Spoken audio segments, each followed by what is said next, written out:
엔비디아가 한 달 만에 광통신에 60억 달러를 넣었습니다. 이런 엔비디아의 행보는 단순히 GPU를 더 많이 만들겠다는 게 아닙니다. 시장의 판이 움직이고 있는 겁니다. 자, 그렇다면 여기서 자연스럽게 이런 생각이 드실 수 있을 겁니다. 그럼 코이런트나 루멘텀 아니면 마벨 같은 대형 회사만 보면 끝나는 거 아닌가? 당연히 아니죠.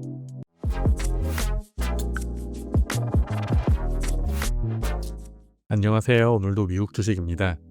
엔비디아가 한 달 만에 광통신에 60억 달러를 넣었습니다. 3월 2일에 코이런트와 루멘텀에 각각 20억 달러를 넣었죠. 그리고 불과 일주일 전인 3월 31일에는 마벨 테크놀로지에 20억 달러를 추가로 넣었습니다. 젠슨 황은 CNBC 인터뷰에서 이 투자들을 두고 우리 생태계의 확장이라고 직접 표현했죠. 그리고 마벨 투자를 발표하면서 마벨은 훌륭한 투자처라는 말까지 했는데요. 이런 엔비디아의 행보는 단순히 GPU를 더 많이 만들겠다는 게 아닙니다. 시장의 판이 움직이고 있는 겁니다. GPU 성능이 아무리 올라가더라도 그 GPU들을 연결하는 방식이 따라가지 못한다면 전체 시스템이 병목에 걸리게 되거든요. 엔비디아는 그 병목을 광통신으로 풀겠다는 판단을 이미 내린 거고, 거기에 60억 달러라는 구체적인 숫자로 답한 겁니다. 그런데 여기서 상당히 흥미로운 연결고리가 하나 있습니다. 세 번째 투자를 받은 회사가 마벨이라고 말씀드렸죠. 이 마벨이 2025년 12월에 셀레스티얼 AI라는 실리콘 포토닉스 기업을 인수했습니다. 인수 금액이 최소 32억 5천만 달러인데요. 매출 목표를 달성하면 최대 55억 달러까지 올라갈 수 있다는 딜이었습니다. 마벨의 CEO인 맷 머피는 이 인수를 발표하면서 구리 기반 인터커넥트가 대역폭과 도달거리에서 근본적인 한계에 도달하고 있다 라고 직접 언급을 했습니다. 광학이 필요하다고 말하고 있는 건데요. 근데 이 셀레스티얼이라는 AI의 핵심 기술 파트너가 따로 있습니다. 2022년에 셀레스티얼 AI의 CEO가 직접 이런 말을 했는데요. 우리가 함께 공동 개발한 옵티컬 인터포저 플랫폼은 고속 컴퓨팅 분야에서 가장 앞선 것 중 하나다. 네, 그 회사가 바로 오늘 이야기할 포엣입니다. 이 연결고리가 왜 중요한지, 그리고 이 회사의 기술이 정확히 뭘 해결하려는 건지를 오늘 한번 보겠습니다. 먼저 가장 근본적인 질문부터 해야 합니다. 도대체 왜 지금 광통신이 이렇게 중요해진 걸까요? 그냥 유행인 건 아닐까요? 월가는 지금 광통신이 언젠가 중요할 것이 아니라 AI 데이터 센터가 커질수록 광이 없으면 성능, 전력, 거리 문제를 풀기 어렵다는 물리적 현실을 인정하는 단계입니다. 골드만삭스는 8기가비트 광 모듈의 2026년 판매 전망을 기존 58% 상향했죠. 엔비디아가 한 달 만에 60억 달러를 투자한 것도 젠슨 황이 직접 연산 성능은 복리로 성장하지만 칩 간 I/O는 같은 속도로 따라가지 못한다라고 말한 것도 모두 같은 맥락입니다. AI 서버가 늘어나면 당연히 연산 칩이 더 많이 필요하겠죠. 근데 칩이 많아질수록 진짜 병목은 칩 자체의 성능이 아니라 칩과 칩 사이에 연결해서 생기게 됩니다. 데이터가 칩 A에서 칩 B로 이동을 해야 하는데 그 통로가 좁으면 칩이 아무리 빠르더라도 전체 시스템은 그 좁은 통로의 속도에 맞춰지는 거죠. 지금까지 그 통로 역할을 해온 게 구리 케이블입니다. 전기 신호를 구리 선으로 보내는 방식인데요. 이 방식이 한계에 부딪히고 있습니다. 이해하기 쉽게 말씀드리면 고속도로를 생각해 보시면 됩니다. 차선이 4개인 고속도로에 차가 10,000대가 몰리면 꽉 막히겠죠. 근데 AI 인프라에서는 지금 이 차선을 넓히는 것만으로는 안 된다는 지점까지 온 겁니다. 속도가 올라갈수록 구리선에서 신호가 빠르게 약해지고 열도 많이 나고 전력 소모도 기하급수적으로 커집니다. 이건 소재 자체의 물리적 한계라서 기술적으로 해결할 수 있는 문제가 아닌 거죠. 전문 리서치의 분석을 보면 차세대 AI 인프라가 요구하는 대규모 데이터 이동을 기존 구리 방식으로는 감당하기 어려워지고 있다고 봅니다.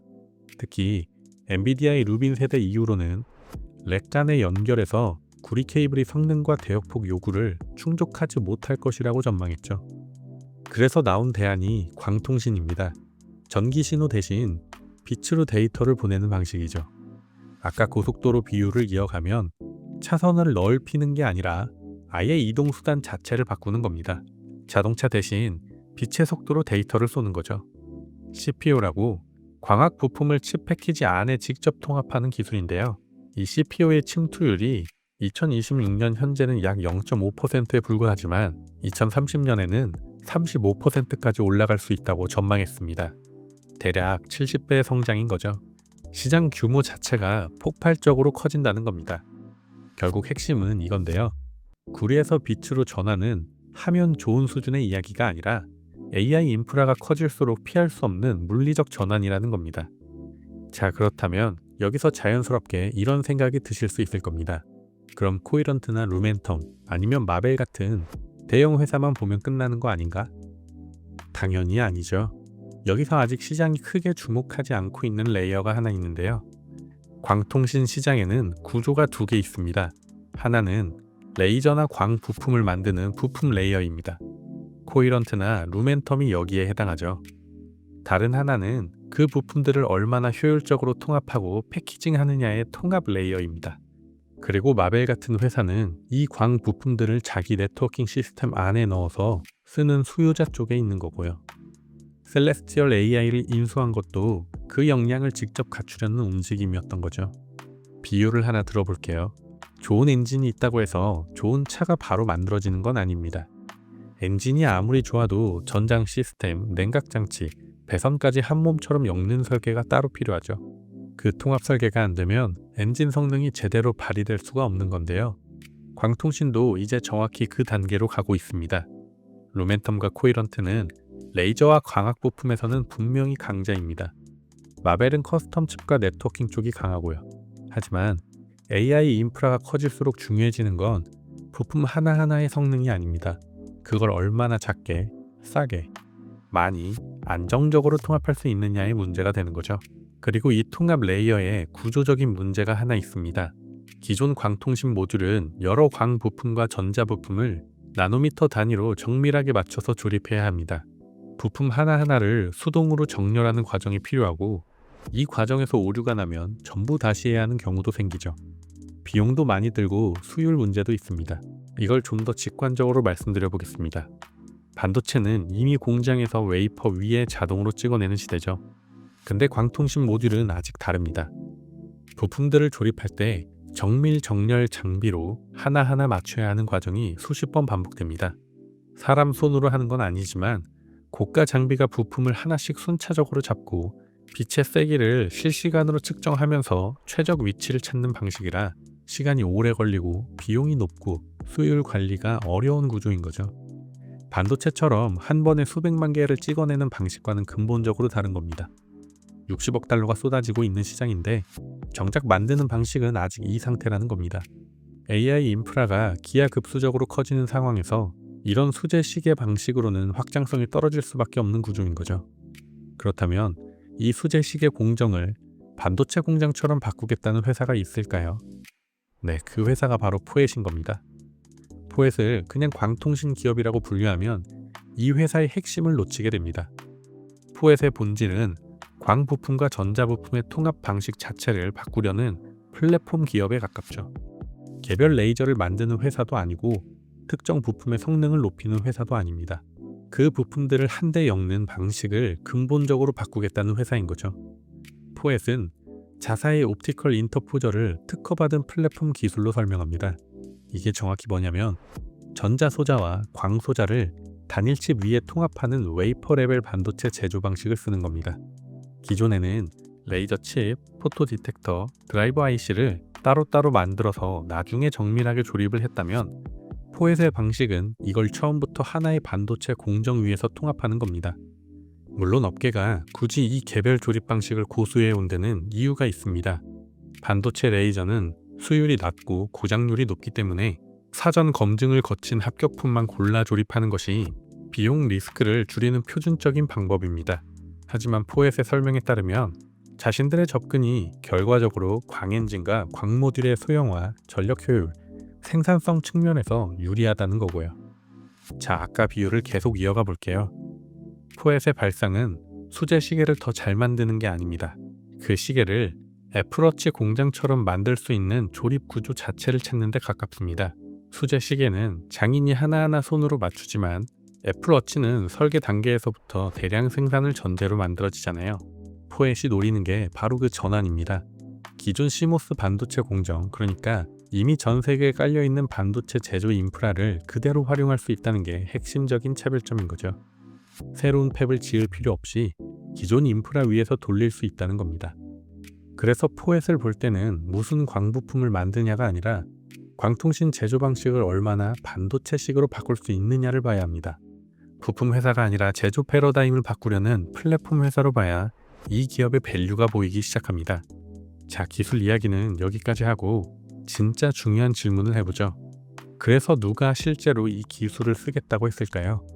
솔직히 아무리 기술이 좋아도 실제로 쓰겠다고 줄 선 기업이 없으면 의미가 없죠. 포엣의 현재 강점은 매출이 폭발하고 있다는 게 아닙니다. 대형 산업 플레이어들이 이 기술을 공급망 안쪽으로 진지하게 들여다보기 시작했다는 점이 핵심입니다. 순서대로 보겠습니다. 2024년 5월 폭스콘의 자회사가 포엣의 광학 엔진을 800기가비트 1.6테라비트 광학 트랜시버 모듈용으로 선정했습니다. 여기서 폭스콘이라는 이름의 무게를 한번 생각해 볼 필요가 있는데요.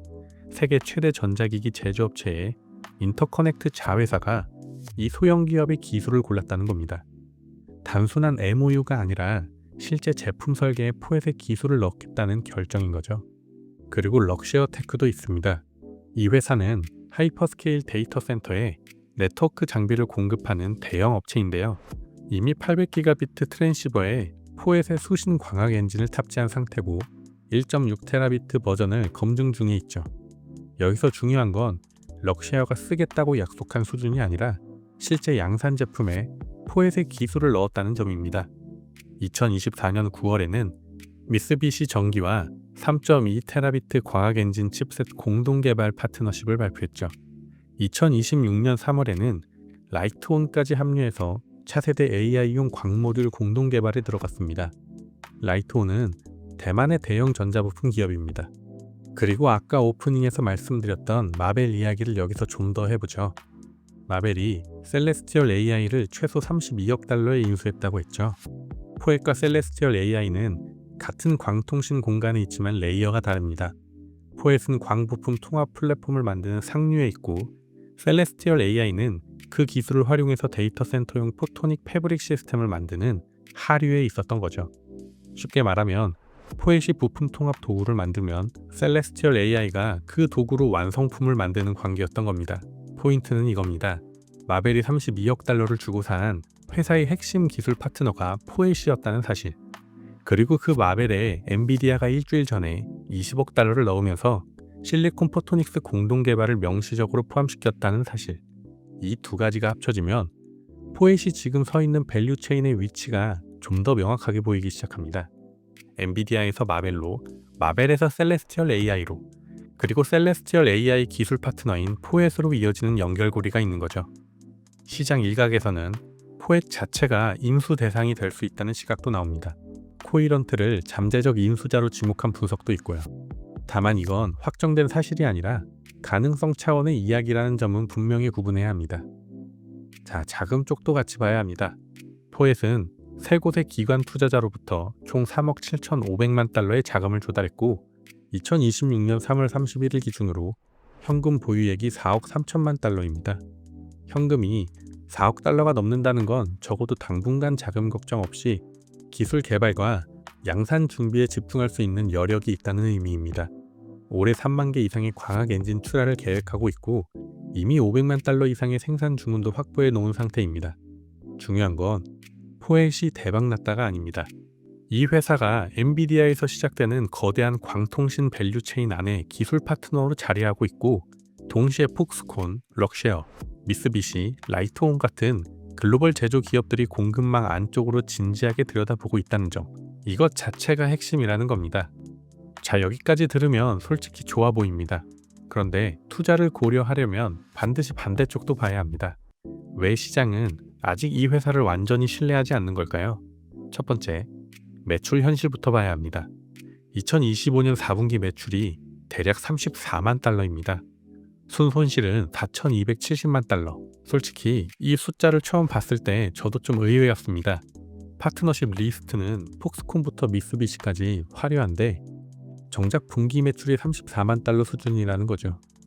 기술이 검증되는 것과 매출이 만들어지는 건 완전히 다른 문제입니다. 파트너십이 있다고 해서 바로 돈이 들어오는 게 아닌 거죠.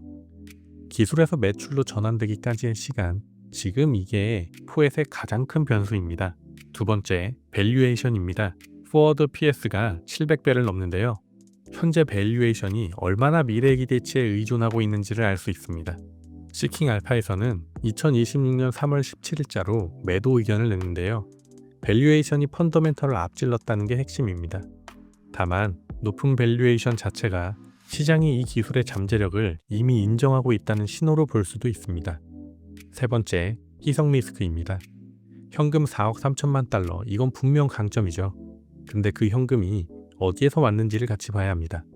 3억 7,500만 달러가 전부 주식 발행을 통한 조달이고 실제로 지난 1년간 발행 주식수가 50% 이상 늘었습니다. 기존 주주 입장에서는 지분이 계속 희석되는 구조인 거고 반대로 이제 막 진입하는 분들에게는 낮아진 단가가 기회일 수도 있습니다. 네 번째는 경쟁 환경인데요. 다만 여기서 경쟁이라는 게 조금 독특합니다. 포엣의 경쟁자는 코이런트나 루멘텀 같은 부품 회사가 아니라고 말씀드렸죠. 포엣의 진짜 경쟁은 두 가지입니다. 첫째, 기존 방식 자체입니다. 정밀 정렬 장비가 점점 자동화되고 빨라지고 있는데요. 포엣이 새로운 통합 방식을 제안하는 동안 기존 방식도 가만히 있는 게 아니라는 겁니다. 둘째, TSMC의 대형 패키징 플랫폼입니다. TSMC가 광학 부품을 칩 패키지 안에 직접 통합하는 기술을 밀고 있는데 이 방향이 표준이 되면 포엣의 옵티컬 인터포저가 들어갈 자리가 줄어들 수 있습니다. 결국 포엣의 리스크는 통합 방식의 표준 싸움에서 밀리는 시나리오인 거죠.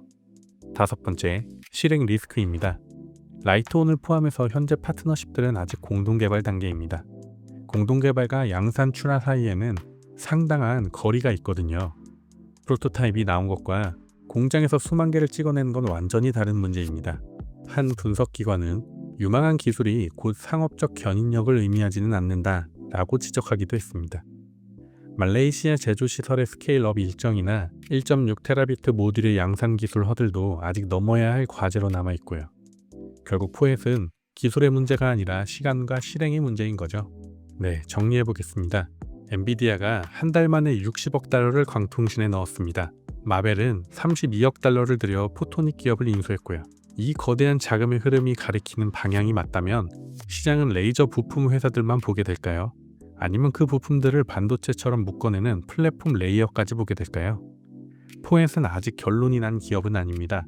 하지만 적어도 그 질문을 던질 자격은 가진 기업처럼 보입니다. 오늘은 이 시장의 큰 그림과 포엣이 주목받는 이유를 봤는데요. 포엣이나 광통신 기업과 관련해서 추가적인 분석을 원하신다면 댓글로 알려주세요. 영상이 도움이 되셨다면 좋아요와 구독 부탁드립니다. 오늘도 행복한 하루 보내시길 바랍니다. 감사합니다.